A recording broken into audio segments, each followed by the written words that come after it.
Las Vegas Raiders at home this week, sitting in the cleanup spot of the 2026 draft. Only a loss behind Tennessee still for the number one, and on a 6-game losing streak, taking on an arch rival who happens to be on a 9-game win streak. Denver Broncos with aspirations to be the number one seed when it's all over. Washington for the win. Mariota has it rejected by Benito. Win number 9, a little uncharacteristic from a Denver defensive perspective, but it was their D in the end that sealed it and kept their win streak alive, and they're the ones we start this convo with. Nick Bonito batting the last pass away, also picking up his team-leading 10th and a half sack, one of 2 they added to their league-leading total. Yep, Mariota got rid of it. That was backwards. And a loss of 8. The number 1 pass rush going after Geno Smith. You need a sack? He can get you a sack. He took 5 last week. Geno in trouble and he's sacked. Mack in the backfield again.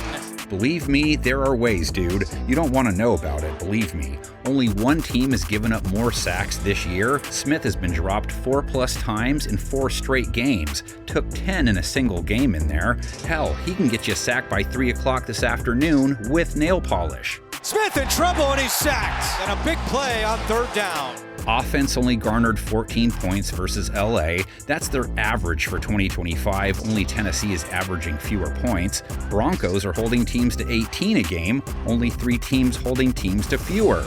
And they already held Vegas to 7 back in week 10. Denver beat the Raiders, but man was it close, 10-7. Bo Nix threw 2 INTs, 1 touchdown. Geno, no TDs, picked off once, sacked 6 times. What a shock. Smith looking in trouble, eats it. But Denver did just surrender 26 points to Washington. Wasn't that they got dominated by Marcus Mariota, held him under 6 yards per attempt to a 78 rating, picked him off. That all fits their season play versus the pass. Jump pass, Mariota intercepted. Down the sideline, Greenlaw's got it. Did give up 294 yards to him, even if it was 50 pass attempts. 2 touchdowns allowed, gave up 55 rush yards to him. A touchdown and 96 yards to Terry McLaurin, 106 yards to Zach Ertz. Should have been more, but he dropped a couple of biggies. Now they have to cover an even better tight end, and Brock Bowers didn't drop the biggies he saw last week, even though he had no business hauling that one in. Blitz coming, Geno gets rid of it, incomplete. Oh, wait a minute, Bowers caught it! You gotta be kidding me!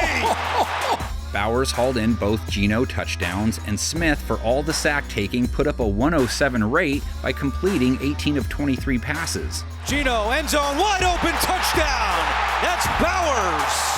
Only 165 yards though, and his league-leading 14th INT. Didn't want Tua to feel bad. No other Raiders pass catchers aside from Bowers with more than 31 yards. Ashton Genty was second with 30 receiving yards, 31 rush yards, 2.1 a carry. He's looking at his line with the same question the Bobs had for Spikowski. What is it that you say you do here? Genty, and he's hit hard by Denzel Perriman. Raiders defense is in just as much a shambles as their offense right now. Gave up 31 points to the Chargers, have given up 24 plus in 5 of their last 6. Gave up 126 yards to Kamani Vidal, 5 yards per carry and a touchdown. 54 yards allowed to Jarrett Patterson, 4.9 a pop, plus a TD. Patterson the running back, and Patterson is in for a touchdown. Broncos offense not built around running though. RJ Harvey led them with 35 yards on 2.7 per carry, but he did finish 2 drives off in the paint. Denver put up 27 points, first game over 22 points since week 8. He's got it left side and into the end zone for the touchdown. Bo Nix, 321 yards, a touchdown over 7 yards per attempt, 295 plus yards back-to-back games. Nick's looking that way, not open, trying to take off. Got it away for the touchdown. He's put up a lot of yards the last 2 games because he's throwing a lot. Sub-90 rate for the 4th straight game, threw a pick last week. He just hasn't put together a lot of 4 quarters type of games. When he's on, he looks like the man though. Only took 1 sack, so 12 games in now, hasn't been sacked 3 times in a game yet. has to avoid Mad Max next. Crosby got to Justin Herbert twice, gives him 8 for the year now. Herbert standing in there, in trouble again, and down he goes. Crosby on 3rd down. Nix spread his Week 13 balls to 10 different guys, a lot of them to his tight ends. Evan Ingram led the way with a season-high 79 yards. He's got Evan Ingram inside the 20 to the 10-yard line. Has anyone tried Pete's Shreddy Balls, those Christmas pastries? Tight end Adam Troutman also with a season-high 47 yards, 3 catches. Got it to the tight end. Good move by Troutman. Stays on his feet. Cortland Sutton, 62 yards, right around his season average, hauled in his 5th TD. Nix has some time. Gonna take a shot. He's got an opening. And it's caught for the first down. And rookie Pat Bryant keeps showing up.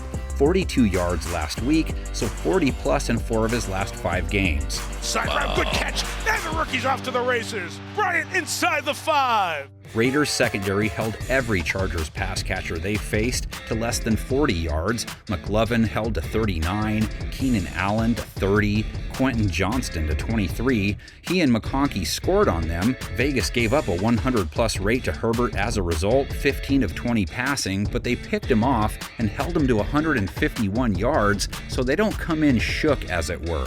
Throwing left, and it is picked off by Kelly. We just hit on the Broncos' win over the Raiders to make their first Super Bowl back in the 70s, so now let's check out the highest scoring game between the two rivals, a 1986 shootout. The 1986 season began in Mile High Stadium against the arch-rival Los Angeles Raiders.